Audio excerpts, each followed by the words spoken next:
नमस्कार। आज हम बात कर रहे हैं जेम्स मैकब्राइड के उपन्यास the heaven and earth grocery store के कुछ खास पहलुओं पर। जी। ये कहानी है 1920 और 30 के दशक की। पेंसिल्वेनिया का एक छोटा सा इलाका, पॉट्सटाउन का चिकन हिल। हाँ। और वहां बसे यहूदी और अफ्रीकी अमेरिकी समुदायों के बीच की कहानी है ये। हमारे पास उपन्यास के सारांश के कुछ मुख्य बिंदु हैं। बिल्कुल।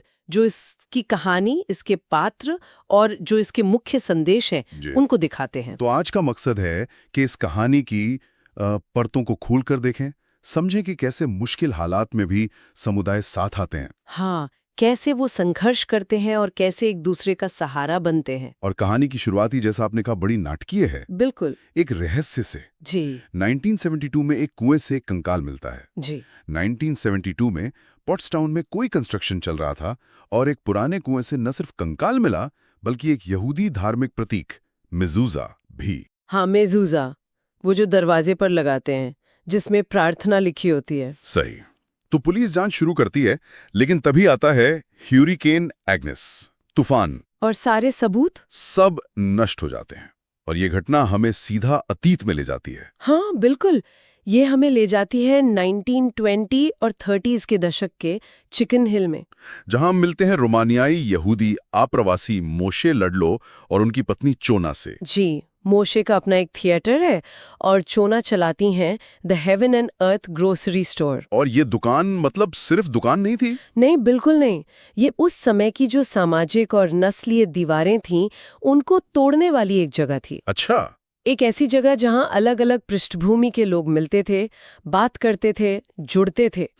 तो एक तरफ चोना की दुकान थी जो एकता का प्रतीक थी, और दूसरी तरफ समुदाय के सामने एक बड़ा संकट भी था। हाँ, जो डोडोरू की कहानी के तौर पर सामने आता है। डोडोरू, एक 12 साल का मूक बधिर अफ्रीकी अमेरिकन लड़का। जी। उसकी माँ की मृत्यु हो चुकी है, वो अपने चाचा चाची के साथ रहता है।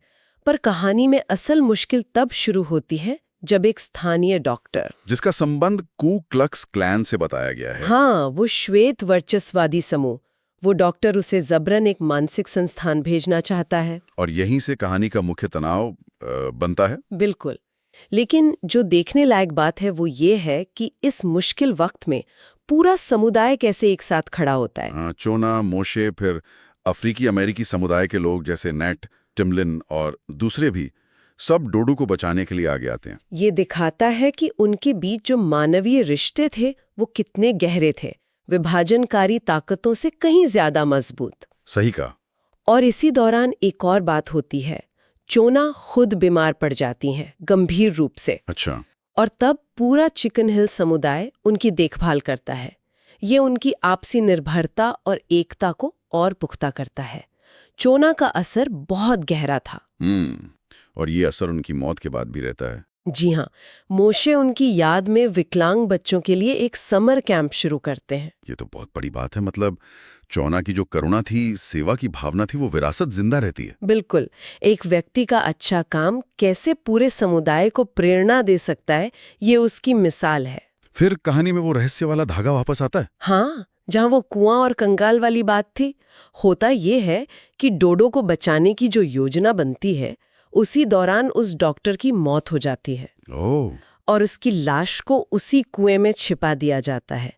यहाँ समुदाय एक बहुत मुश्किल, नैतिक रूप से कहें तो जटिल रास्ता चुनता है अपने सदस्यों को बचाने के लिए। और फिर से प्रकृति, वो तूफान, ह्यूरिकेन एग्नेस फिर से आता है और एक बार फिर सबूत मिटा देता है। तो समुदाय का रहस्य वो रहस्य ही रह जाता है और वे लोग अतीत को पीछे छोड़कर आगे बढ़ जाते हैं। अगर हम पूरी कहानी को देखें तो इसमें कई परतें हैं।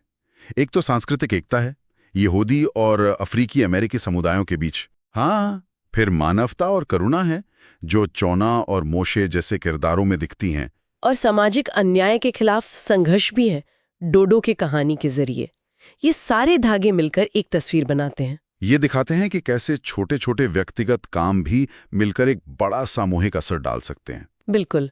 संक्षेप में कहें तो ये कहानी यही दिखाती है कि मुश्किल समय में बने मानवीय रिश्ते कितने कीमती होते हैं। वो न सिर्फ टिके रहने में मदद करते हैं, बल्कि अन्याय से लड़ने की ताकत भी देते हैं। ये वाकई आपसी सहयोग की एक यादगार कहानी है। जाते जाते एक सवाल सोचने के लिए छोड़ जाते हैं, उपन्यास में तूफान एक प्राकृतिक घटना है जो सबूत मिटाता है, लेकिन क्या इसे एक प्रतीक की तरह भी देख सकते हैं? शायद समुदाय का मुश्किल सच्चाइयों को दबाने का तरीका, या अतीत के बोझ को पीछे छोड़कर आगे बढ़ने का? ये सोचने वाली बात है कि अपने लोगों को बचाने के लिए कोई समुदाय किन नैतिक हदों तक जा सकता है या जाने का फैसला करता है।